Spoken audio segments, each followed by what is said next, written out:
সবাই কেমন আছো? আশা করি ভালো আছো। তো চলো আজকের ব্লগটা শুরু করা যাক। এখন সময় হচ্ছে তোমার 11টা 1। এখন থেকেই আমি আমার ব্লগটি স্টার্ট করছি। আর আমি আছি হাওড়া স্টেশনে। আর আজকে আমি যাব মুকুটমণিপুর। তো প্রথম হাওড়া থেকে আমি এক্সপ্রেস ধরে যাব তোমার হচ্ছে বাঁকুড়া। তো বাঁকুড়াতে মোট 14টি, হাওড়া থেকে বাঁকুড়া পর্যন্ত 14টি স্টেশন আছে। আর যেতে আমার সময় লাগবে 3 ঘন্টা 58 মিনিট। মানে এখন 11টা 30-এ ট্রেনটি ছাড়বে আর যেতে 3 ঘন্টা 58 মিনিট সময় লাগবে। মানে ওই ভোর 4টে 4:30 নাগাদ আমি গিয়ে পৌঁছাবো। তো চলো সঙ্গে থাকো, দেখতে থাকো আমার নম্বরে ট্রেন দিয়েছি। আমি ওই মাথা দিয়ে ছুটতে ছুটতে আসছি। 21 ওটা 19 18 19 পরেরটা ট্রেন দিয়ে দিয়েছে। নাম্বারটা এই যে কোথায় উঠবো? বলছি এটা বাঁকুড়া যাবে, বাঁকুড়া। আমি এমনি টিকিট কাটাচ্ছি, এখানে উঠতে পারবো? হ্যাঁ পিছনে পিছনে।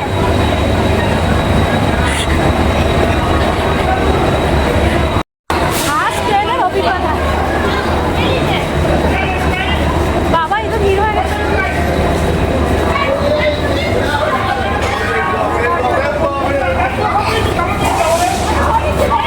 এসে পৌঁছালাম, এই যে ট্রেন। আমি দৌড়িয়ে পুরো তীরঘাম ছুটে গেছে। বন্ধুরা আমি এক্সপ্রেসে উঠেছি। এই ট্রেনটি দুটো ট্রেন আছে এখানে। আদ্রা থেকে ভাগ হয়ে একটা যাবে বোকারো আর একটা যাবে পুরুলিয়া। আমি জানি না, ওয়াও মানে কি, মানে আমার কোনো অভিজ্ঞতা নেই, এই ফার্স্ট টাইম অভিজ্ঞতা। বলতে আমার কোনো অভিজ্ঞতা ট্রেন সম্বন্ধে নলেজ খুবই কম। তো আমি ট্রেন চলতে চলতে আমার সঙ্গে যা যা হবে সব কিছু আপনাদের সঙ্গে শেয়ার করব। আর যারা আমার মতো নতুন তারা আমার ভিডিওটা দেখবে আর সব কিছু দেখে নেবে। তো মানে আমার খুব স্পেশাল লাগছে ট্রেনটি, যেহেতু দুটো ট্রেন, একটা ট্রেন আর একটা ট্রেনকে বয়ে নিয়ে যাবে আদ্রা অব্দি। আর আদ্রা থেকে ভাগ হয়ে একটা পার্ট চলে যাবে পুরুলিয়ার দিকে আর একটা যাবে তোমার কি বললে আদ্রার দিকে, তাই তো? এই বোকারোর দিকে। তা যাই হোক, একটু প্রথম ভুল হচ্ছে, বোকারোর দিকে যাবে আর আমি যাব আমার ডেস্টিনেশন বাঁকুড়া। তো চলো দেখতে থাকো। আমি যে এক্সপ্রেসে বসে আছি এটা হচ্ছে চক্রধরপুর এক্সপ্রেস। তো এটাই বসে আছি 14। আর আমি মানে 14টা স্টেশন পড়বে। আমি যে স্টেশনে নামবো বাঁকুড়া, ওটা হচ্ছে 15 নম্বর স্টেশন। তো চলো সঙ্গে থাকো। একা একা আছি না, না অনেক লোক আছে। আর গোবিন্দ আছে আমার সাথে। তো বন্ধুরা 12:17 বাউরিয়া স্টেশনে ঢুকেছে। 12:18 বাজে ট্রেনটি ছেড়ে দিয়েছে স্টেশনে। এখন হচ্ছে বাউরিয়া ফুলেশ্বর থেকে ট্রেনটি ছেড়ে দিচ্ছে।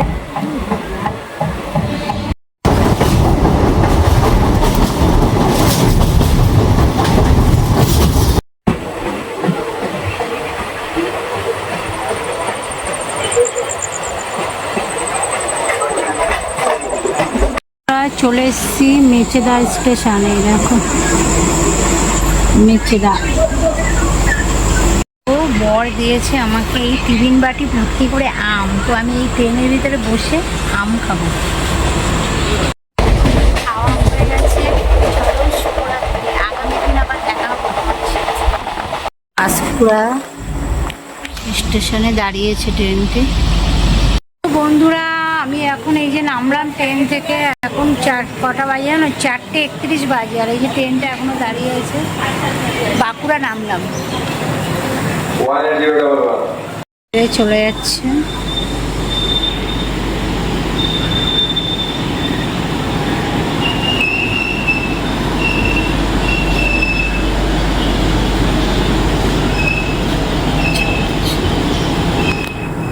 ভোরের ভিউটা দেখো একবার, অসাধারণ ভিউ।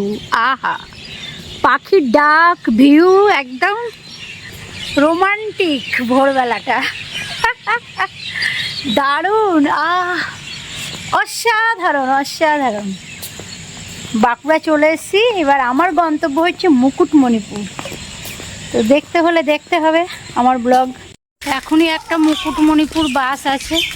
তো এই যে ব্রিজটা পার হয়ে ওপারটাই যাবো।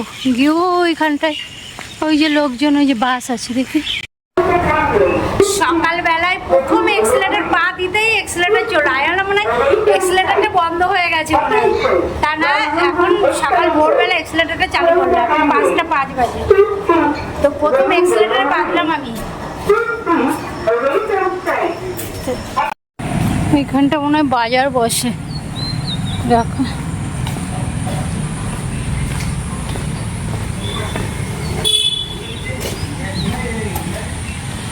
বাস পেয়ে গেলাম, বাসটা মুকুটমণিপুর যাবে। বাসে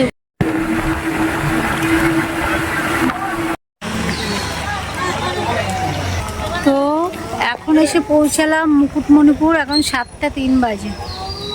এই যে মুকুটমণিপুর দাঁড়িয়ে আছে। চলো একটু চা খাই, গরম গরম চপ, লাড্ডু, বোঁদে, চপ,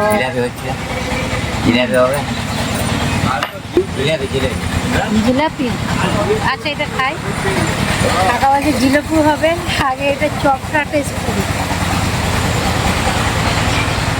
বসুন কাকা, বসুন, অসুবিধা নেই, ব্যাগটা রাখ।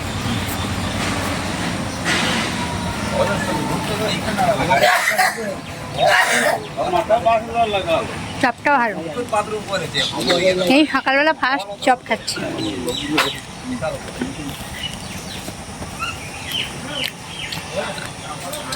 সকাল সকাল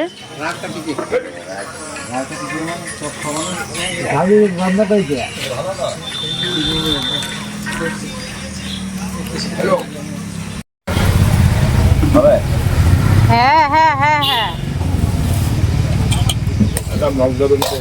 এটা জগ এই দেখান না রে।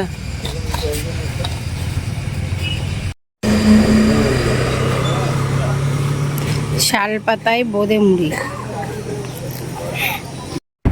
তো শাল পাতায় করে খেলাম তোমার চপ, মুড়ি, বোঁদে। তার সঙ্গে ছিল চা, একদম দুধ দিয়ে সঙ্গে সঙ্গে বানিয়ে দিল। খুব দারুণ খেলাম। খেয়ে এবার টোটো রিজার্ভ করলাম, করে বেরিয়ে পড়লাম কংসাবতীর উদ্দেশ্যে। অনেকগুলো স্পট দেখবো। হ্যাঁ, তো চলো সঙ্গে থাকো।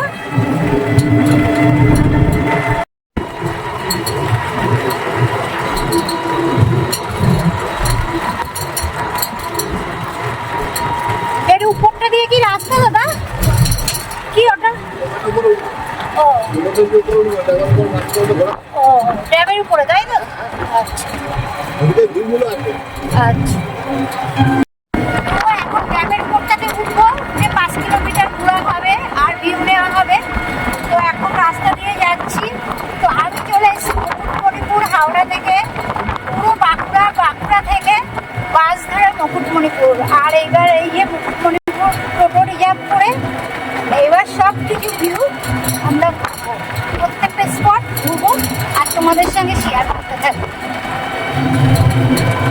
বিশ্বনাথ শিব মন্দির স্থানীয়দের কাছে খুবই পবিত্র একটা মন্দির, অনেক পুরাতন মন্দির। তো বাঁধ সংলগ্ন এলাকায়, মানে বাঁধের কাছাকাছি মন্দিরটা, কিন্তু ঢালু আছে অনেকটাই। দেখো এই রাস্তাটা অনেকটা ঢালু, নিচে ঢালু দিয়ে উপরে উঠে এসেছি আমি। আর আমি যে টোটো ভাড়া করেছি সে টোটোটা ওই দিকটা দিয়ে উঠবে, আমাকে বললো এই দিকটা দিয়ে যেতে। ওই যে দেখো লাল হলুদ মন্দিরটা আছে, ওখানে টোটোটা দাঁড়াবে। ও পুরো হাঁপিয়ে গেছি শিব মন্দিরটায় উঠতে।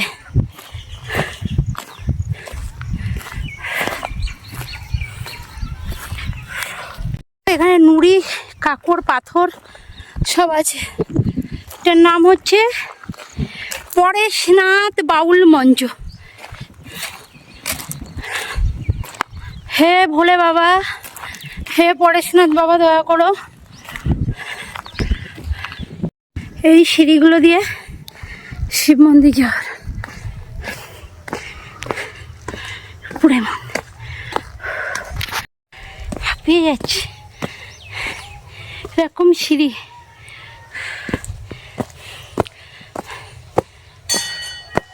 ঘন্টা পড়ছে।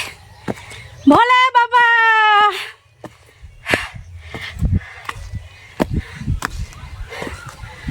এই যে শিব মন্দির চলে এসছি। হর হর মহাদেব। এই দেখো এখানে পাহাড়, মনে হয় এটা পাহাড় কাটা নাকি পাথর। এটা খুব পুরাতন শিব মন্দির, স্থানীয়দের কাছে খুবই পবিত্র একটা মন্দির। কত বছর আগের মানে কশো বছর? সবাই প্রাচীন যুগের মূর্তি বলেন। হ্যাঁ, যখন ডাম তৈরি হয়ে গেলো বলে হাজার হাজার বছর প্রাচীন সভ্যতার মূর্তি। ও হাজার হাজার বছর আগের। যখন ডাম তৈরি হচ্ছে বছর আগে যখন এই বাঁধ তৈরি হয়েছে, বাঁধ ড্রাম যারা বলা হয়, তো বাঁধটা পুরো মাটির না, পুরো মাটির বাঁধ। এই যে দেখো মন্দিরটা।